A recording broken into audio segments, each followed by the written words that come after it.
보고 나면 한 문제 때문에 떨어졌다, 두 문제 때문에 떨어졌다 이런 분들이 굉장히 많아요. 그래서 지금 그런 후회를 안 하려면은 최선을 다해서 하셔야 됩니다. 2차 과목은 대체로 암기 과목들이기 때문에 지금 한 달만 열심히 하셔도 충분히 고득점 할 수 있습니다. 물론 1차는 좀 생각을 해야 되지만 2차는 거의 단순히 암기하는 과목이 대부분입니다.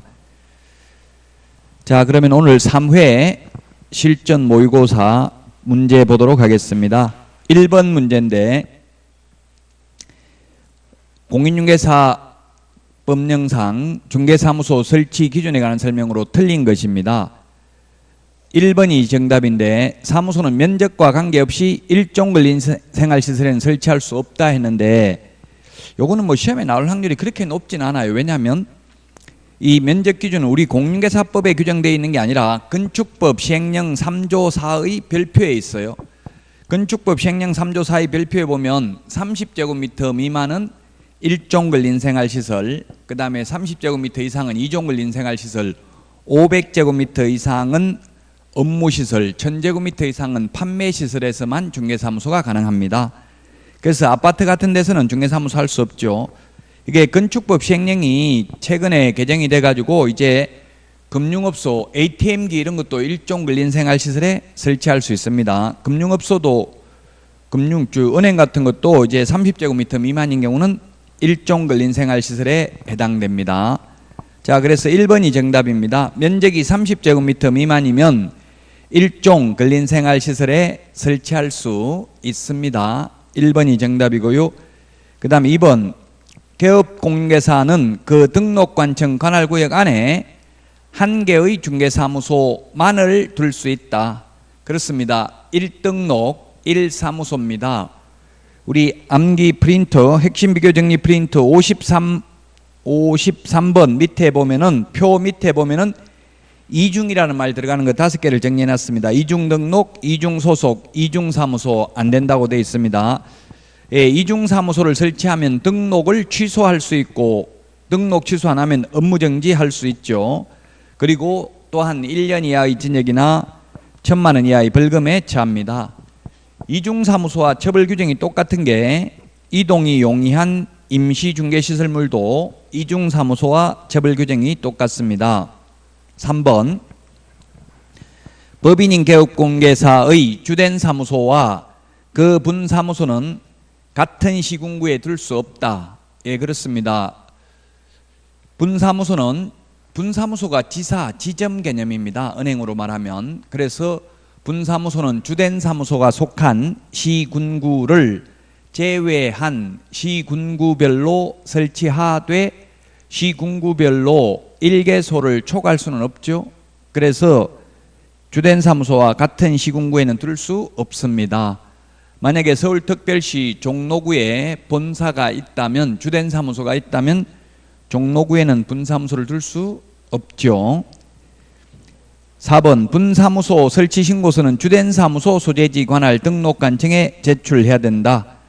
예, 그렇습니다. 우리 암기 핵심 비교 정리 프린터 4번에 맨 밑에 보면 별표, 세 번째 별표에 보면 분사무소 설치 신고, 분사무소 이전 신고, 분사무소 휴업 신고, 분사무소에서 사용할 인장 등록, 분사무소 업무 정지 처분 모두 주된 사무소 등록관청이 합니다. 근데 분사무소 지도 감독은 우리 암기 프린트 4번 까만 별표 맨 밑에 두 번째 보고 있습니다. 지도 감독은 둘 다 가능하다 이렇게 되어 있는데 이때 둘 다라는 말은 주된 사무소 등록관청도 가능하고 분사무소 소재지 시장 군수구청장도 분사무소에 대해서 지도 감독을 할 수 있다는 의미입니다. 그 다음에 맨 마지막 별표에 보면 중개보수가 있는데 중개보수는 분사무소 관할 시도조례가 정하는 보수를 받습니다. 주택인 경우. 물론 상가는 시도조례가 아니라 뭐 국토교통부령이니까 상관없는 거고요.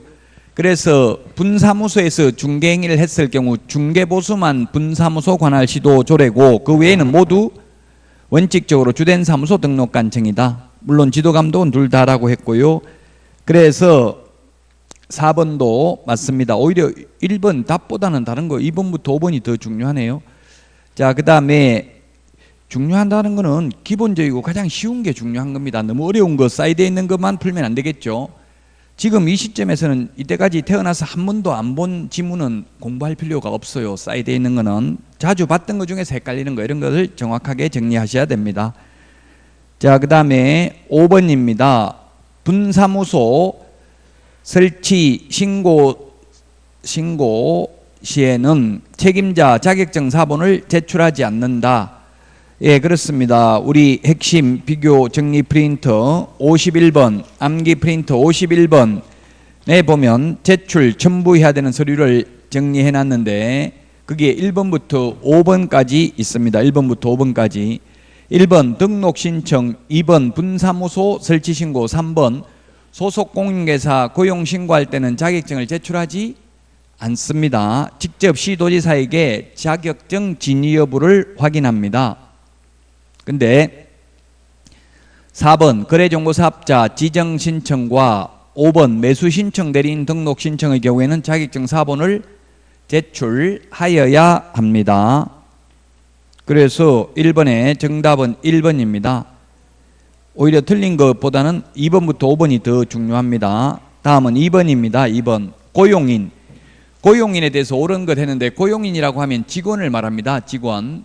즉 자격증 따가지고 취직한 직원이 소속 공인회사, 자격증 없이 취직한 직원이 중개보조원입니다. 직원을 고용인이라고 합니다.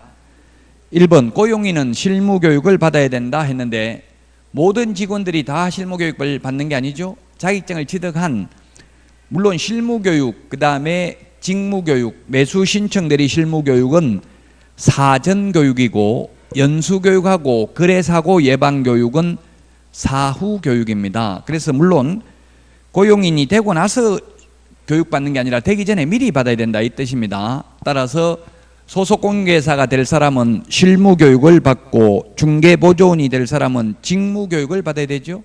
그래서 고용인이라고 하면 소속공인회사, 중개보조원 모두 다를 포함한 개념이기 때문에 1번은 X라고요.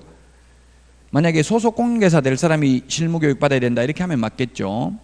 2번 소속공인회사 또는 중개보조원의 모든 행위는 모든이라는 말이 틀렸습니다. 모든 행위가 아니라 업무상 행위만 그를 고용한 개업공개사의 행위로 추정하는 게 아니라 본다가 되겠습니다. 그래서 모든 행위라고 해서 틀렸습니다. 업무상 행위입니다. 2번에 3번입니다. 개업공개사가 중개보조원과 고용관계를 종료하려고 하는 때에는 사전에 미리 신고하는 게 아니라 사후 10일 이내에 신고합니다. 사후 10일 이내.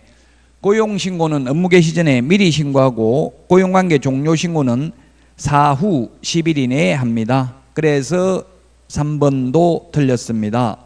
4번 소속공인회사를 고용한 경우에도 소속공인회사 자격증 사본 한 부를 등록관청에 제출할 필요는 없다. 예, 이게 맞습니다. 시도지사에게 직접 확인 요청하여야 합니다. 우리 암기 프린트 51번에 1번부터 5번까지 자격증 제출, 미제출을 꼭 기억하시기 바랍니다. 그래서 4번이 정답이고요. 5번 소속공인회사는 중개인에 사용할 인장으로 인감증명법에 따라 신고한 인장을 등록해야 된다. 옛날에는 인감증명법에 의한 인장이 맞습니다. 그런데 지금은 개정되어서 꼭 인감도장이 아니라도 되고 가족관계 등록부나 주민등록표에 실제 성명이 나타난 인장으로서 그 크기가 가로 세로 각각 7mm 이상 30mm 이내의 실명도장이면 가능합니다. 그래서 틀렸습니다. 물론 법인인 경우에는 법인 인감도장이어야 합니다. 상업등기규칙에 의해서 신고한 법인의 인장이어야 합니다. 법인인 경우 법인 대표자 인장이 아니라 법인의 인장이어야 되죠. 개인은 꼭 인감도장일 필요 없습니다. 따라서 이번에 정답 4번입니다. 3번 사무소 명칭과 표시 광고 관련된 내용으로 틀린 것입니다. 1번 개업공인중개사가 아닌 자가 중개대상물에 대한 표시 광고를 하면 임대문의 이런 거 플랜카드 걸어가지고 그 상가에다가 셔터 내려놓고 걸어놓으면 개업공개사가 아닌 자가 즉 컨설팅 업자 등이 중개사물에 대한 광고를 하면 1년 이하의 징역이나 1,000만 원 이하의 벌금입니다. 근데 그 4번에 있는 것처럼 4번도 같은 말이네요. 개업공개사가 아닌 자는 표시광고 하에서는 아니 되고요. 1번하고 거의 맥을 같이 하는 내용이 되겠고요. 그 다음에 2번 보겠습니다. 2번 개업공개사가 의뢰받은 중개사물에 대하여 개업공개사가 광고를 하면서 사무소 명칭, 소재지, 연락처, 성명 4가지를 표시하지 않는 경우에는 100만 원 이하의 과태료입니다. 1번에 있는 것처럼 개업공개사가 아닌 자가 광고하면 1년 이하의 징역이나 1,000만 원 이하의 벌금이고, 2번처럼 개업공인중개사가 광고를 하면서 4가지 사항을 표시하지 않는 경우, 사무소 명칭, 소재지, 연락처, 성명을 표기하지 않는 경우에는 1년 이하의 징역이나 1,000만 원 이하의 벌금이 아니라 100만 원 이하의 과태료입니다. 이 광고할 때는 약간의 입법의 불비이기는 한데 가로 안에 있는 것처럼 법인인 경우에는 대표자 성명을 표시합니다. 분사무소에서 광고하더라도 대표자 성명을 표기합니다. 다른 거 분사무소 간판 달 때는 대표자가 아니라 분사무소 책임자 성명을 표시하죠. 근데 표시 광고할 때는 대표자 성명을 표시합니다. 광고할 때는. 자, 그 다음에 3번입니다. 개업공개사가 아닌 자가 발품 부동산 및 부동산 카페라고 표시된 5개 광고물을 설치하고, 이 세모가 뭐냐면 발품 부동산입니다. 발품 부동산 대표라는 명칭이 기재된 명함을 사용한 경우 1년 이하의 징역이나 1,000만 원 이하의 벌금에 해당된다. 즉 유사명칭 사용 금지에 위반된다는 대법원 판례인데, 아직까지 이 3번 지문은 시험에 나온 적은 없습니다. 그러나 대법원 판례가 있기 때문에 아마 출제위원들이 발견한다면 출제할 수도 있을 것입니다. 어쨌든 개업공개사가 아닌 자는 이 부동산이라는 명칭을 사용할 수 없고요. 공인중개사 자격증이 없는 사람은 대표라는 명칭도 쓸 수 없습니다. 그게 유사명칭 사용금지에 해당된다는 이야기입니다.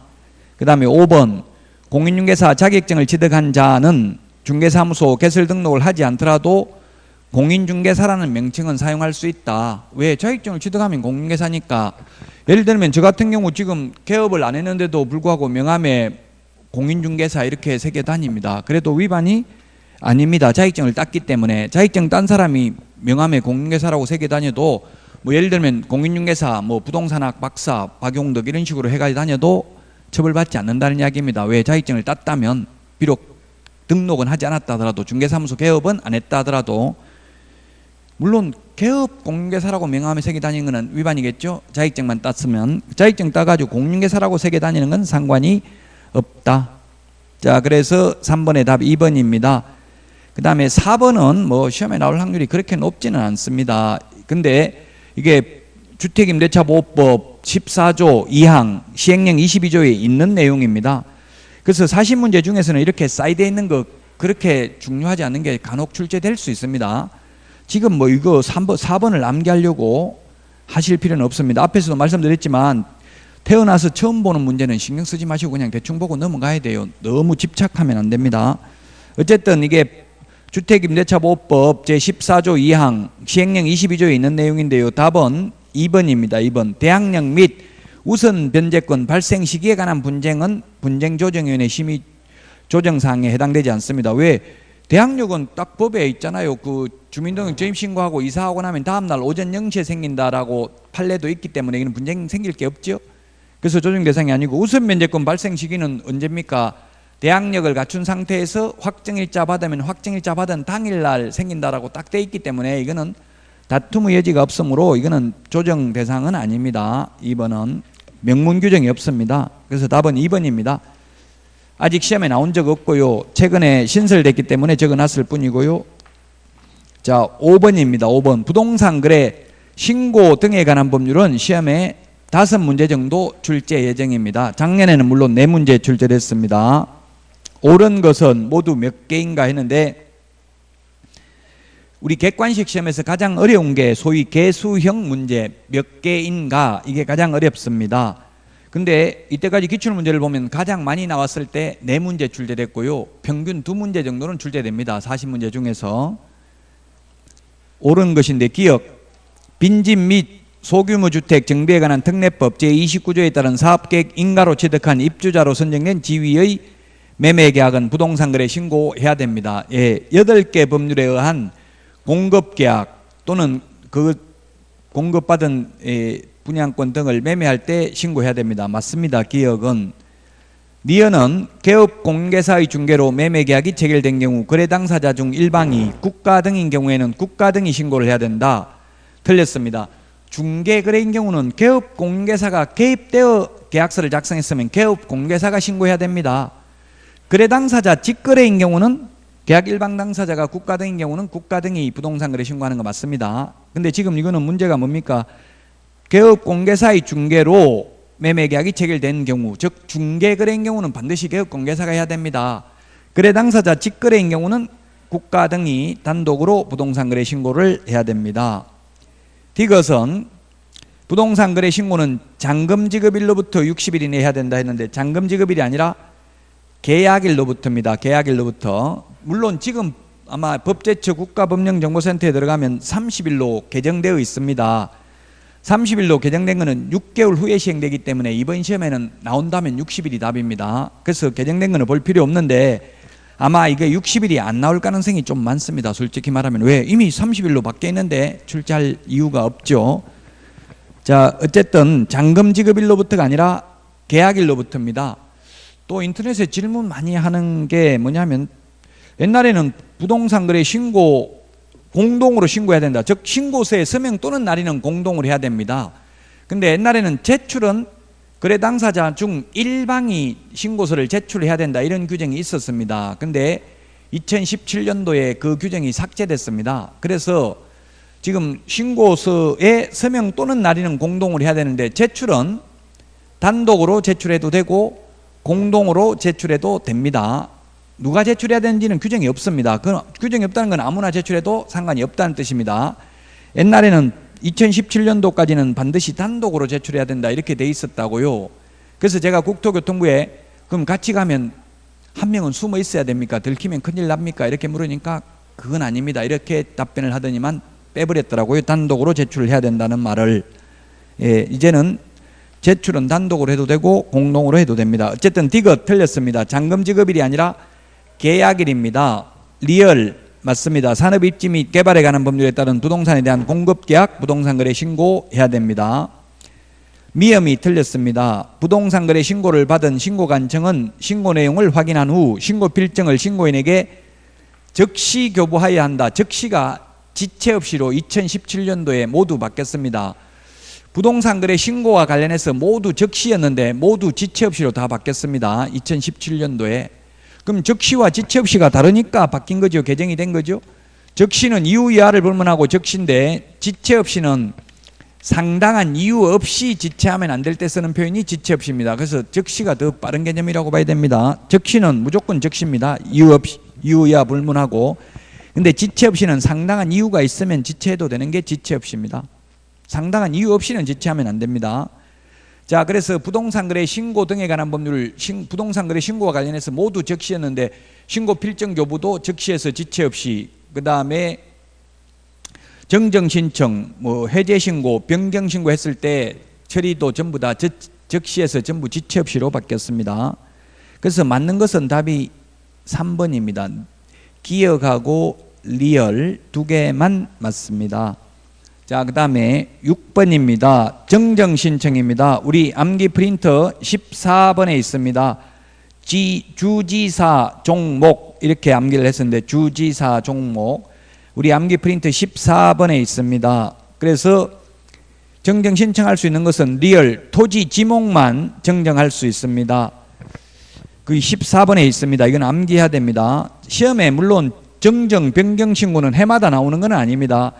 우리 암기 프린트 13번에 있는 실거래 가격 신고해야 될 사항 이게 더 중요합니다. 정정 신청 변경 신고는 해마다 출제되지는 않고요.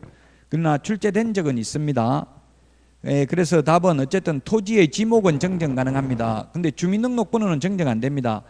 계약의 본질적 내용은 정정이 안 됩니다. 주민등록번호를 정정해버리면 어떤 일이 생기냐면 매수인을 자꾸 바꿔버릴 수 있겠죠. 그러면은 미등기 전매로 악용할 수도 있을 것입니다. 그래서 주민등록번호는 정정이 안 됩니다. 다만 거래 당사자의 주소, 전화번호, 휴대전화번호는 정정이 가능합니다. 거래 가격도 정정이 안 됩니다. 거래 가격이 정정되면 어떻게 무슨 일이 생기냐면은 거짓으로 부동산 거래 신고했다고 처벌하려고 하니까 아 잘못 적었네요, 고칠게요, 정정할게요 해버리면 처벌 못하겠죠. 그래서 거래 가격도 정정이 안 되고요. 그 다음에 토지의 종류도 정정이 안 됩니다. 이게 옛날에 우리 암기 프린트 14번에 동그라미 4번에 보면 건축물의 종류는 정정이 된다고 돼 있죠. 옛날에 개정되기 전에는 건축물의 종류라고 안 돼 있었고 부동산의 종류라고 돼 있었어요. 그래서 제가 국토부에 부동산의 종류하고 건축물의 종류가 뭐가 차이 나냐 물으니까 토지의 종류는 정정이 안 된다 하더라고요. 이게 논리적으로 따지면 답이 안 나옵니다. 국토부 직원한테 물어도 명확하게 이걸 설명을 못 합니다. 그래 어쨌든 결론은 건축물의 종류는 정정이 가능한데 토지의 종류는 정정이 안 됩니다. 그 국토부 이야기는 토지의 종류가 바뀌었다는 것은 딴 부동산으로 바뀌었다 이런 취지로 설명을 하더라고요. 그래서 어쨌든 건축물의 종류는 정정이 가능하지만 토지의 종류는 정정이 안 된다. 지목은 정정 가능합니다. 지목은 우리 암기 프린터 14번에 보면은 주지사 종목, 목이 지목입니다. 지목 정정 가능합니다. 계약의 조건이 잘못 기재된 경우에 조건, 기한 이거는 변경은 가능한데 정정은 안 됩니다. 그 다음에 지번이 잘못된 거, 번지수를 바꿔버리면 딴 부동산이 되니까 정정이 안 됩니다. 왜냐하면 정정은 오타를 고치는 거에 잘못 적은 걸. 그래서 정정은 언제든지 가능해. 등기 신청한 후에도 가능하지만 변경 신고는 등기 신청 전에만 가능하죠. 그래서 이게 지번 같은 거 이런 거는 정정이 안 된다. 계약의 본질적 내용은 정정은 안 된다. 이게 만약에 잘못 적었으면 해제 신고하고 새로 부동산 거래 신고를 해야 됩니다. 그러면 꼭 만약에 바꾸려고 하면은. 그래서 6번의 답 4번입니다. 물론 6번 문제 해마다 출제되는 문제 아니라고 했습니다. 해마다 출제되는 문제만 해도 80점은 받을 수 있습니다. 이 80점 받는 범위는 벗어나는 문제예요. 정정 신청은. 물론 출제된 적은 있고요. 자, 그 다음에 7번 문제입니다. 7번은 기출문제입니다. 기출문제 패턴입니다. 약간 뭐 수정만 했습니다. 현행법에 맞게 7번. 틀린 것을 모두 고른 것은 했는데 기억에 공동중개 시 참여한 개업공개사, 소속공개사를 포함하여 모두 서명 날인하며 2명이 넘는 경우에는 별지로 작성하여 첨부한다. 네, 확인 설명 의문대 맞습니다. 여기는 그냥 서명 점 찍고 날인이라고 되어 있는데요. 이 서식의 기재 요령에 이렇게 되어 있어요. 근데 법조문에는 서명 및 날인이죠. 이게 서명 점 찍고 날인을 밑으로 해석해야 되겠습니다. 여기에서는 확인 설명서 기재 요령에 이렇게 되어 있다. 맞습니다. 니은은 개업공개사는 제가 이 문제에 저는 제 개인 감정을 넣어서 적은 글자 하나도 없습니다. 법조문에 있거나 판례가 있거나 유권 해석이 있거나 제가 개인적으로 그냥 적은 거 하나도 없어요. 어디선가 다 뵙겠다고요. 제 개인 감정이 들어간 글자는 하나도 없음을 알려드립니다. 니은의 개업공개사는 매도인, 임대의뢰인 등이 중개대상물의 상태에 관한 자료 요구에 불응한 경우에는 그 사실을 매수, 임차, 의뢰인 등에게 설명하거나가 아니라 설명하고 중개상물 확인 설명서에 기재도 해야 됩니다. 이거 기출문제 지문입니다. 설명하거나가 아니라 설명하고입니다. 자꾸 현업을 생각하면 이게 문제 풀기 어렵습니다. 현업에서는 어떻게든지 상태에 관한 자료를 사장님, 오빠 이런 식으로 해서 알아내야 되겠죠. 그러나 이론적으로는 상태에 관한 자료 말이 안 돼요. 이게 현실적으로는. 만약에 예를 들면 도배가 깨끗합니까? 주인한테 물어보니까 주인이 안 알려줘서 나도 모른다 이렇게 적어주면 되는데 그렇게 적으면 계약이 되겠어요? 안 되겠어요? 현실적으로는 계약 안 되겠죠? 그렇지만 어쨌든 이론적으로 시험에 나오면 불응한 경우 불응해도 됩니다. 그 취지를 매수, 임차, 의뢰인에게 설명도 하고 기재도 하여야 합니다. 그래서 니은 틀렸습니다. 하거나 이게 틀렸습니다. 하거나는 또는이니까 둘 중에 하나만 하면 된다는 뜻이고 하고는 and입니다. 둘 다 해야 된다는 뜻입니다. 디귿 법인의 분사무소에서 중개가 완성되어 거래계약서를 작성하면서 확인설명서를 작성한 경우에는 책임자가 서명 또는이 아니라 및 날인해야 됩니다. 기출문제 지문입니다. 서명 및 날인입니다. 자, 분사무소인 경우 책임자가 서명 및 날인하고 간판에도 책임자 성명만 기재한다고 했습니다. 근데 앞에서도 말씀드렸지만 분사무소 광고할 때는 대표자, 법인의 대표자 성명을 기재해야 됩니다. 좀 입법의 불비로 판단은 됩니다만 리얼의 임대차의 경우 임대차의 경우 이게 틀렸습니다. 취득 관련 조세, 취득세는 임차인 내는 게 아니잖아요. 그래서 임대차인 경우에는 제외합니다. 취득 관련 조세를 적지 않습니다. 설명할 필요도 없습니다. 예, 임대차는 취득 관련 조세를 기재하지 않는다고 확인 설명서 서식에 제외한다. 왜? 세금을 안 내기 때문에 임차인이 취득세를. 이거는 확인 설명서 서식에 기재 요령을 보면 됩니다. 우리 시행규칙 별지 20호 서식 뒤에 기재 요령을 보면 됩니다. 법제처 국가법령정보센터를 들어가서 확인해 보시면 되겠습니다. 확인 설명서 서식은 반드시 시험에 출제됩니다. 리얼, 그래서 틀렸고 기출문제입니다. 7번은 미엄, 중개대상물 확인 설명서 서식의 권리관계의 정명 근거로 지형도는 명시되어 있지 않다. 예. 서식에, 우리 확인 설명서 서식에 지형도는 명시되어 있지 않습니다. 지적도, 임야도는 명시되어 있는데 지형도는 명시되어 있지 않습니다. 지형도란 등고선이 표시되어 있는 지적도를 지형도라고 합니다. 그래서 답은 2번이 되겠습니다. 다음은 8번 문제입니다. 틀린 것인데 1번 금지행위 자체만 한 상태에서는 등록을 취소할 수 있죠. 우리 암기 프린트 11번에 있는데 매무수거 관직상투 등록을 취소할 수 있고, 취소 안 하면 의무정지할 수 있고, 소속공개사는 자격정지할 수 있습니다. 그런데 지금 이거는 뭡니까? 금지행위 위반으로 징역, 집행유예 받았으니까 결격사유니까 취소해야 됩니다. 금지행위만 한 상태라면 취소할 수 있는데 금지행위를 해서 유죄 판결이 확정됐잖아요. 지금 집행유예를 받았기 때문에 취소하여야 한다 입니다. 맞습니다. 그래서 2번 거래 당사자가 개설 등록을 하지 아니한 개업공개사에게 중개를 의뢰하거나 미등기 부동산의 전매에 대하여 중개를 의뢰하였다고 해서 의뢰인은 처벌하지 않습니다. 무등록업자는 처벌하지만 무등록업자에게 중개를 의뢰한 의뢰인은 처벌 대상이 아니라는 게 판례입니다. 만약에 의뢰인도 처벌한다고 하면 무자격자가 몰래 간판 위조해가지고 달고 있으면 그 일일이 그러면 간판이 맞는지 등록관청에 이 사람 개업공개사인지 확인하고 매물 내놔야 되죠. 그 처벌 안 합니다. 무등록업자한테 매물 내놓은 사람은 처벌하지 않는다고요. 다만 무등록업자는 처벌합니다. 3년 이하의 징역이나 3천만 원 이하의 벌금입니다. 3번 개업공개사는 사례비 명목으로 공인중개사 법령상 중개보수 또는 실비를 초과하여 어떠한 명목으로라도 금품을 받아서는 아니 됩니다. 중개보수인데 뭐 인터넷 같은 데 질문하는 거 보면 수수료 자꾸 이렇게 질문하시는 분들 많아요. 좀 법이 바뀌었으면 바뀐 용어를 쓰려고 노력해야 되게 2014년도에 수수료가 보수로 바뀌었습니다. 4번이 정답입니다. 4번. 이게 2017년도 판례인데 개업공개사 등이 중개의뢰인과 직접 거래를 하는 행위를 하였다 하더라도 거래 자체가 강행법규 위반으로 무효는 아니고 유효합니다. 직접 거래하면 매물 싼 게 나와 있어가지고 개업공개사가 직접 샀다고요. 직접 사도 매매계약은 유효하고 단지 직접 거래로 3년 이하의 징역이나 3천만 원 이하의 벌금은 받고 만약에 형이 확정되면 등록은 취소되어야 하겠죠. 또 징역형이 확정됐다면 자격이 또 취소될 것입니다. 그러나 매매계약 자체는 유효하다.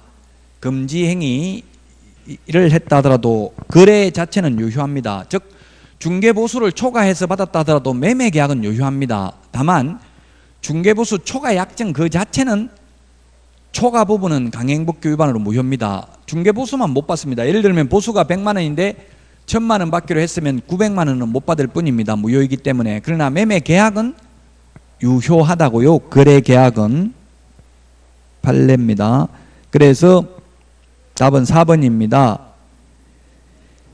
5번 개업공개사 등이 중개의뢰인과 직접 거래를 하거나 거래 당사자 쌍방을 대리하는 행위를 금지하는데 중개의뢰인은 중개 대상물의 소유자뿐만 아니라 그 소유자로부터 거래에 관한 대리권을 수여받은 대리인이나 거래에 관한 사물을 위탁받은 수임인도 포함된다. 예, 맞습니다. 거래 당사자 본인뿐만 아니라 대리인이나 수임인하고 직접 거래하는 것도 역시 금지행위에 해당됩니다. 개업공개사 등의 금지행위죠. 그래서 매물 싼 게 나와 있다고 해서 실장 명의로 사는 건 안 됩니다. 개업공개사 등이니까. 그러나 개업공개사의 배우자 명의로 사는 것, 애인 명의로 사는 것은 직접 거래 아니죠. 개업공개사 등이 아니기 때문에 개업공개사 등이란 우리 핵심 비교정리 프린트 31번에 개업공개사 등이 맨 밑에 정리가 되어 있죠. 31번 맨 밑에 까만 별표 1번에 보면 개공 등 개업공개사, 소속공개사, 중개보조원, 법인의 임원사원을 개업공개사 등이라고 합니다. 개업공개사 등의 검쟁입니다. 따라서 이 검쟁이를 거래 당사자가 이러한 검쟁이를 했다 하더라도 공인중개사법 위반은 아닙니다. 뭐 다른 사기죄 등으로 처벌받을 수는 있을지언정 공인중개사법 위반은 아니다. 개업공개사 등이 아니라면.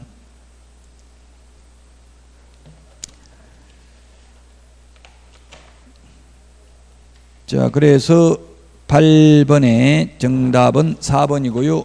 다음은 9번입니다. 9번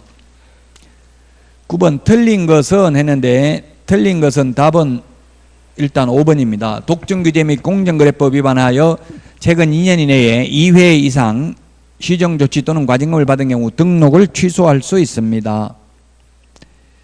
자, 그 다음에 1번 이게 좀 1번부터 4번까지 이게 시험에 출제된 적이 있고요.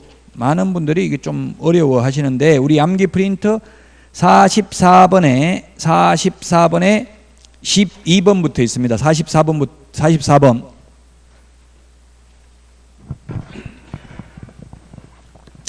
44번에 12번부터 13, 14, 15 이 4개를 구분해야 되는데 12번에 보면 2 플러스 1은 절대적 취소라고 되어 있고요. 그 다음에 똑같은 2 플러스 1인데 15번에는 매수 신청 대리는 임의적 취소입니다. 매수 신청 대리는 임의적 취소 또는 상대적 취소, 상등치, 임등치, 임취, 상치 다 같은 말입니다.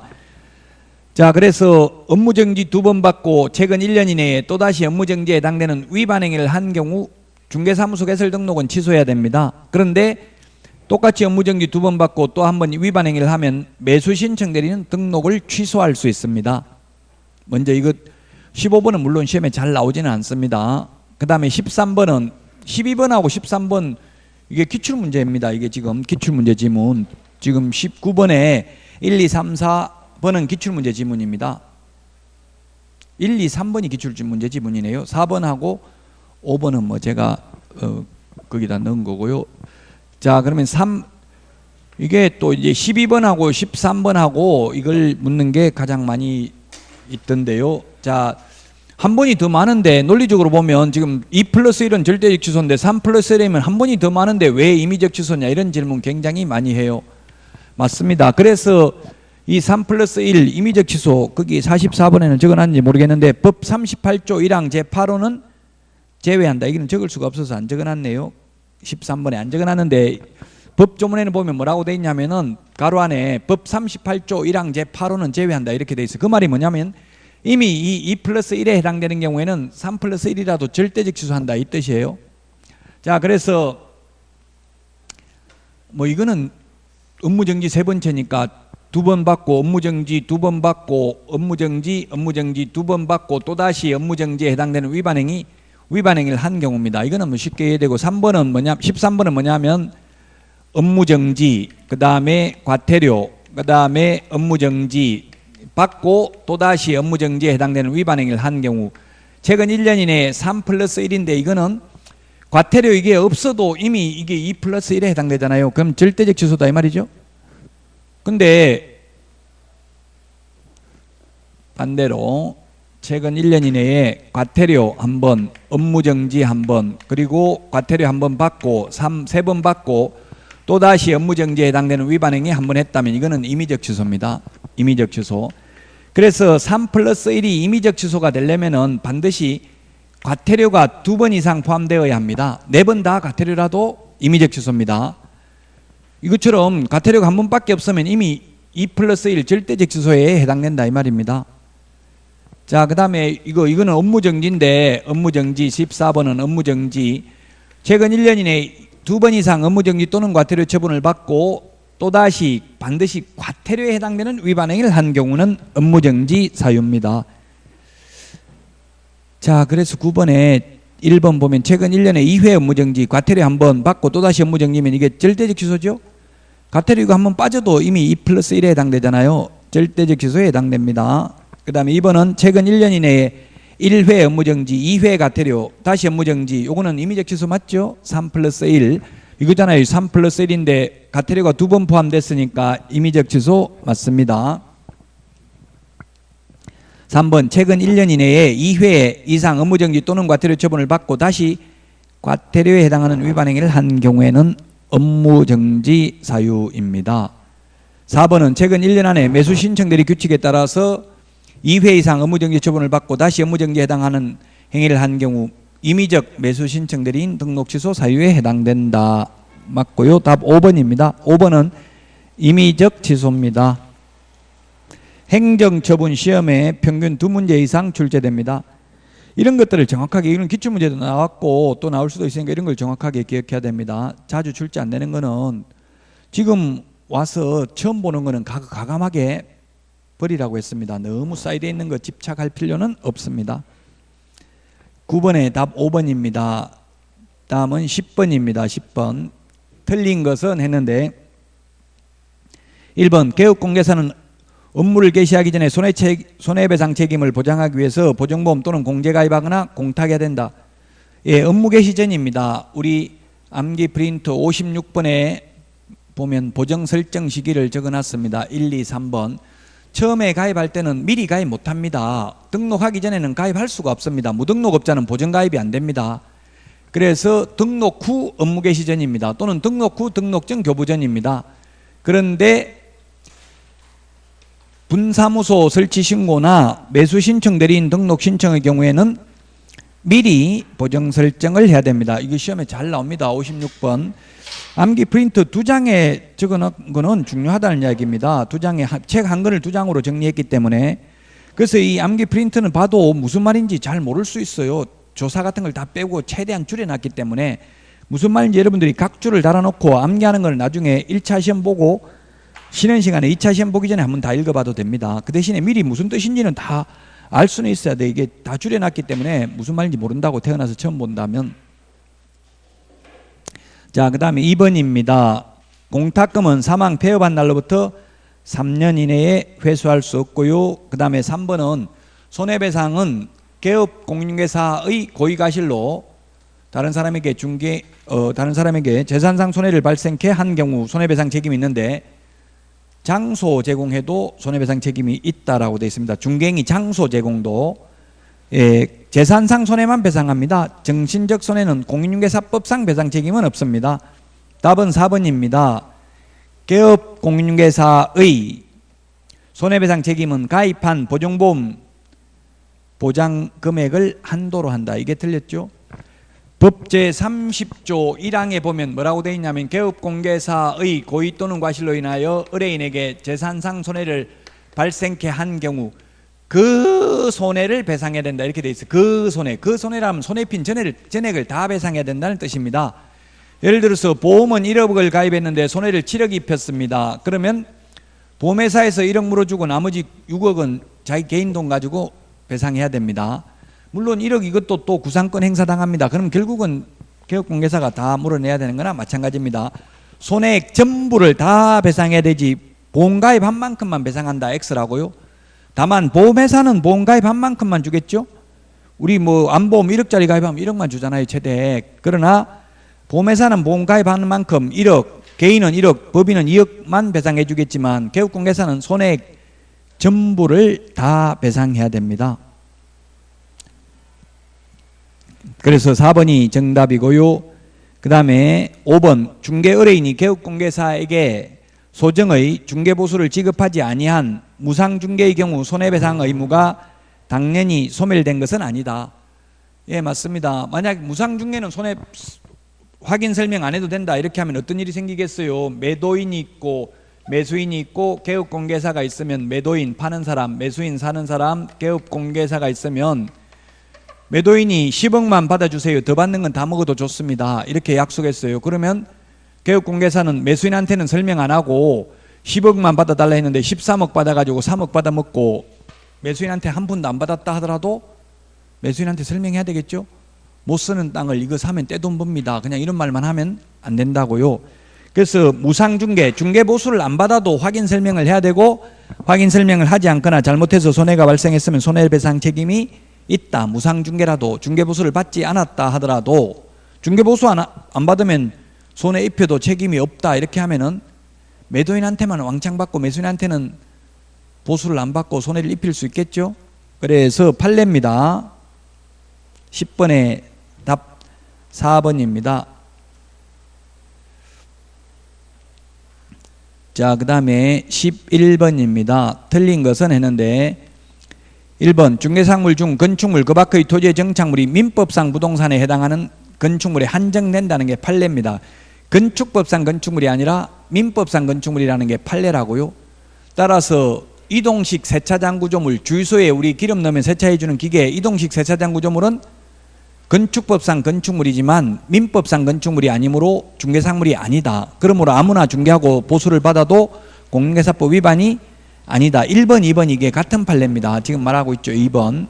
그 다음에 3번은 소위 권리금입니다. 권리금 중개상물 아닙니다. 중개상물 아니니까 권리금 알선하고 돈을 많이 받아도 공인중개사법 위반이 아니다.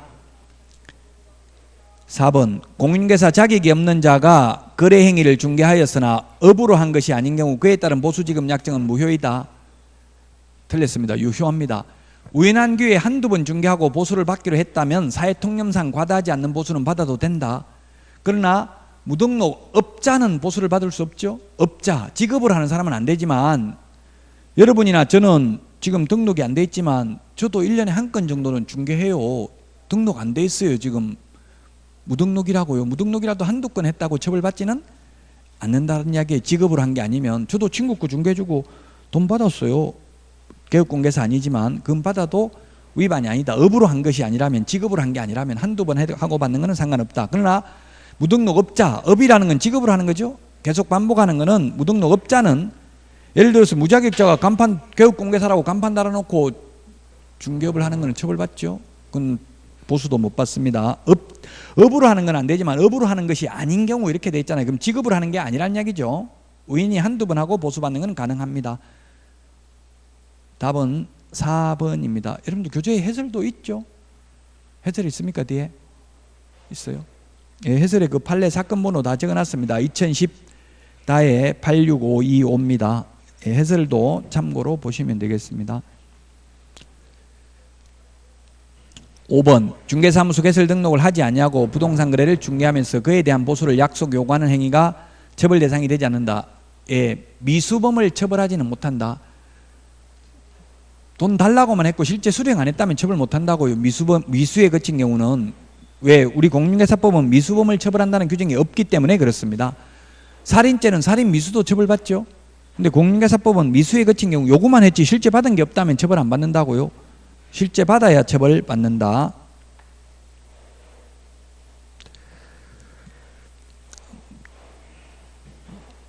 자, 여기까지 하고 12번부터 쉬었다가 하겠습니다.